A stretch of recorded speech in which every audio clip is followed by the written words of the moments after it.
Hey there, internet friends. Trevor Starkey here with another episode of Trevor Trove Gaming, my Sunday show where I actually talk about video games.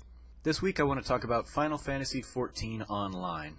As a lifelong Final Fantasy fan, it's been one of my kind of semi-shames that Final Fantasy XI and XIV, the MMO versions of the series, are the two games that I'd never really played in the long lineage of Final Fantasy. I'm sure I've missed some of the offshoots here and there, but of the numbered games, those two are the ones that I'd missed. And I've started to rectify that with Final Fantasy XIV Online this last week. If you don't know, it was a big week for the game, with Stormblood, their second expansion, launching this last week with new characters and whatnot. And I used that as an opportunity to finally dive into it. A friend of mine at Kinda Funny Live really sold me on it. She was selling me on the MMO part of the game, and I was like, well, I know the Final Fantasy part of the game. And it's one of those games that I've heard enough from the outside to know that there's a whole lot of love to fans of the series in that game. I kept hearing that, like, if you're a Final Fantasy fan, there's a lot to love about this game. And as somebody who's felt that the mainline series of Final Fantasy games that's been coming out the last few years really isn't something geared towards me anymore, Final Fantasy XIV Online has continued to look more and more appealing, because I keep hearing that there is that kind of reverence for the history of the franchise. So earlier this week I picked up the game and started diving right in. Now, I'm new to MMOs in general, but I've had some friends through this Final Fantasy Discord chat basically helping me through little bits and pieces, as well as the game itself goes out of its way to kind of tutorialize you and introduces things very piecemeal, and you kind of go on a mission to get this thing, and you go on a mission to get this thing, and then you go on a mission and it unlocks this thing. I started out playing as a gladiator, which is one of the main preliminary tank classes of the game, mainly because I know in my own gaming style I tend to just be the kind of guy that rushes into battle, and I know enough about MMOs to know that that's probably the playstyle I would be most compatible with. So I started out there, and I spent probably the first day or two kind of just going through story missions and going through like the special gladiator class missions up until I got to about level 20, 21, somewhere in there.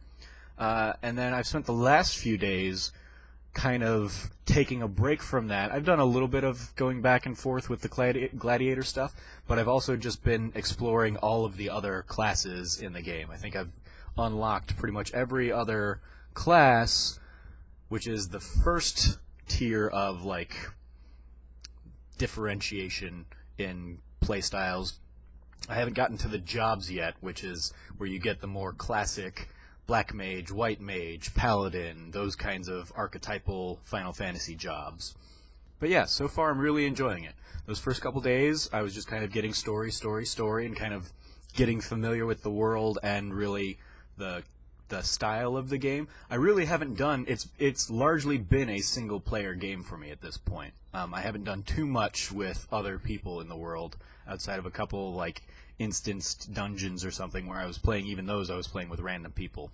I've been chatting online with friends, but they've been off doing their own thing while I'm doing my own thing, and we haven't really played together too much yet. But yeah, the last couple days where I've explored like all of the miscellaneous other classes of the game, like being a blacksmith or a goldsmith or a botanist or whatever, I've been having a good time kind of dabbling in each of those and getting a couple of missions out of the way and getting like each of those types leveled up a little bit, because in Final Fantasy XIV your class is basically defined by the weapon you have equipped. So switching from playing as a gladiator to an archer, for example, is as easy as switching from a short sword to a bow. And you can kind of save your armor set before you make that transition so that you can very easily go back to what you were wearing when you were the gladiator if you want. And I've got like 20 different gear sets saved at this point.